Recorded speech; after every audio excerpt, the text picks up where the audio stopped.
So Primal Delco is basically was my sponsor for this camp, and like I said, it's going to be somebody that I'm going to stay connected with throughout more camps to come.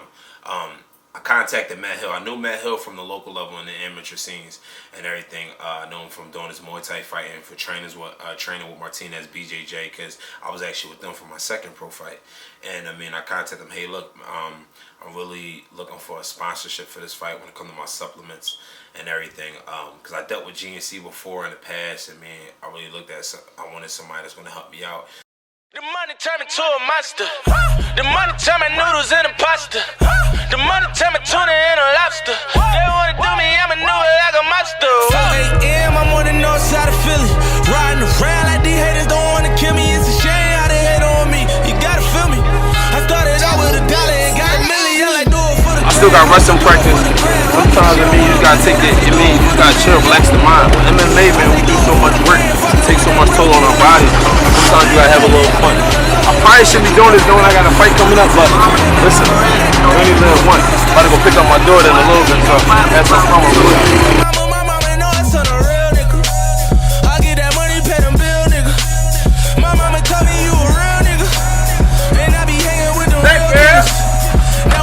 What you doing?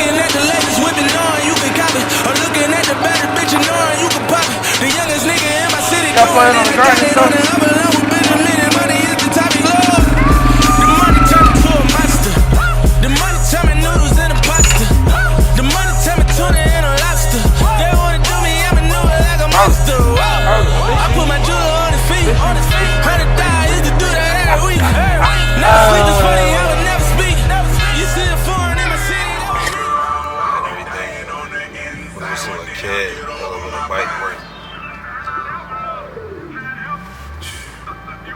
Spent a little bit more time with my daughter and everything. Had to drop off to my mama. So you gonna basically, me as you watch this whole controlled chaos, seeing the day in life of me and my fighting aspect, you won't see no video footage of my mom whatsoever in this. And it's probably weird to some people as they watching this. Like, I mean, people know me on my Instagram and Facebook always talk about how my mom, how she raised me up, how she gave me my nickname as Bam Bam and everything. It's like, well, where was she at this whole thing? So my mom just recently had gallbladder surgery and everything. So that's why she wasn't able yet. She was still kind of on bed rest to this video. I mean, I definitely want to take time out, I mean, to talk, I mean, just to mention the appreciation I have for this lady, because this year in this camp been the toughest camp for me with my mom, because I almost lost my mom twice this year, and I actually almost lost my mom during this fight camp. During this fight camp, within probably about a good 3 weeks ago, I get a phone call from my little sister, and it was 11:30 at night. And it's just funny how you could go from doing one thing in life, and within a matter of seconds your life could be turned upside down. I mean, I'm driving to West Philly, enjoying myself, a regular night, finished training, about to meet up with my boys, run the streets and everything like that. And my little sister called me crying hysterically. I'm like, Radia, what's wrong with you? And she's just crying. I'm like, Radia, I can't understand what you're saying. You gotta calm down. What are you talking about? What's wrong? And she won't wake up. And I'm like, what do you mean she won't wake up, Radia? She won't wake up. And I'm like, who? Radia, who? Mommy, she won't wake up. And I'm just, first thing I thought about was, my mom is you see the silver ribbon in my ribbon.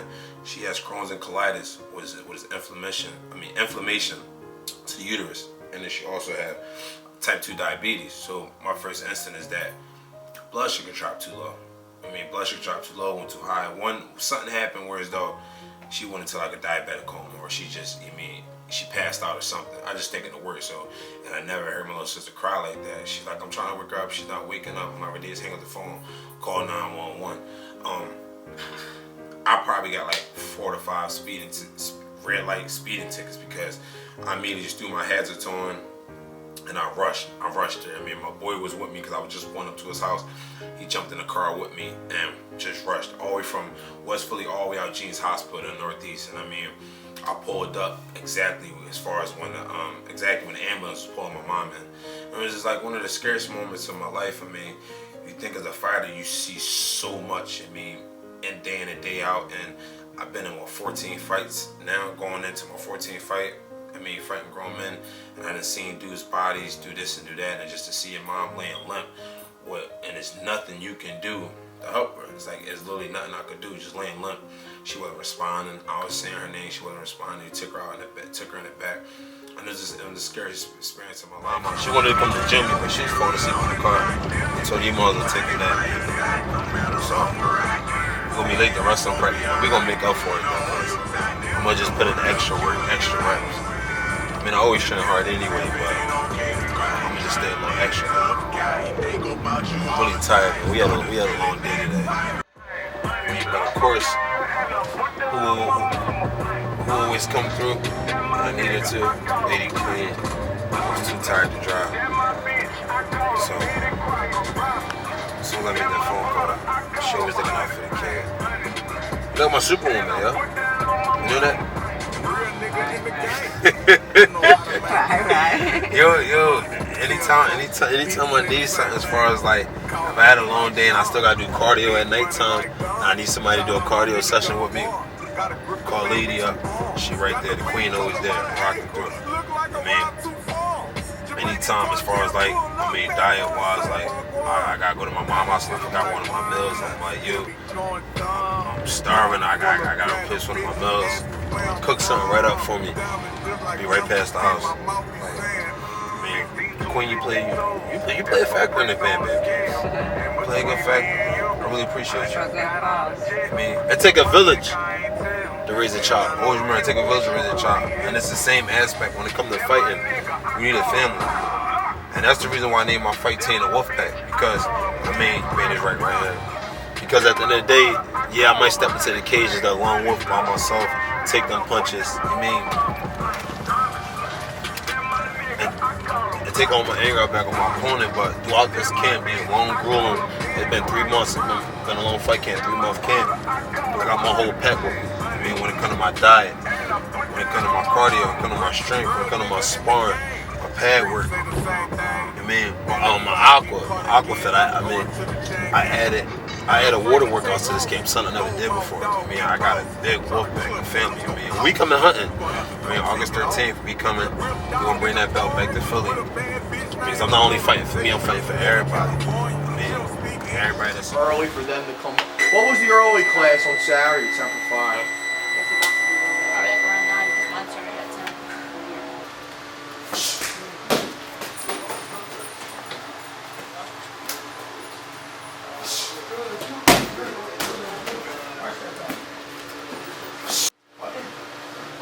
See? That's how you drive. Now you're going to switch. There you go. So you're going to drive up. There, you see? You move with your head. Good. Good. Keep that butt in. Good. Come on. Come here. I'm just thinking about just some dude fighting on the streets. I don't know. I never fought MMA.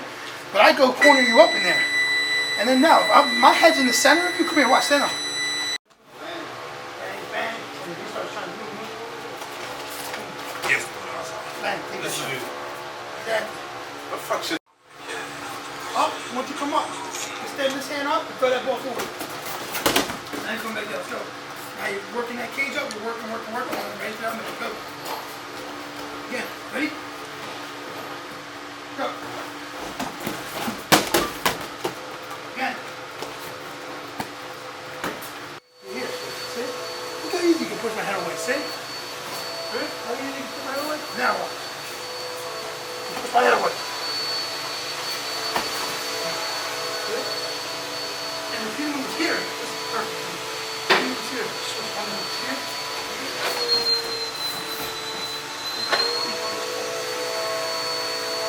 Drop to my ankle. This hand drops right here. And now block it at the end. See? Yep. Oh shit. Yeah, that's all good. I'm about to switch shirts.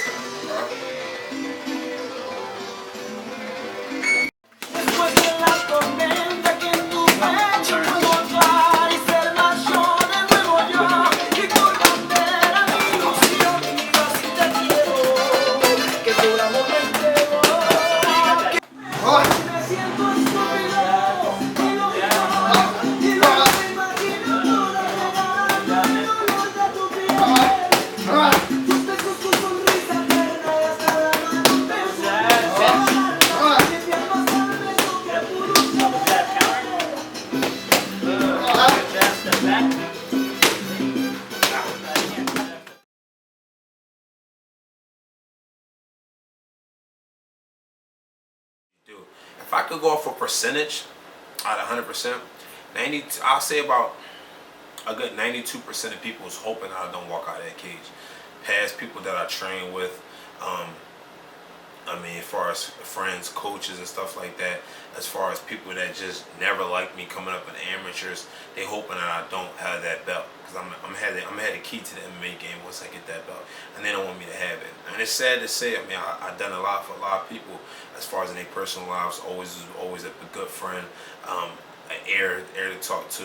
I mean, I help people out with so many different things, even in the MMA aspect in the game, I help people out. But for this camp, for me to be going to one of the biggest fights of my career and going for a belt, didn't have a lot of help from past people that I had in my camps previous before. A lot of people closed the door on me, didn't want to open it back up, which is fine at the end of the day. But the 8% that I do have, I'll take that twice on Sunday. Feel like a good time, don't it? Feel like a good time, don't it? Damn, sit back and take a moment. Feel like a good time, don't it? Damn, remember sitting back in class, thinking about, damn, what I passed. But now I'm glad that shit is in the past. Seem like yesterday, but time is moving fast.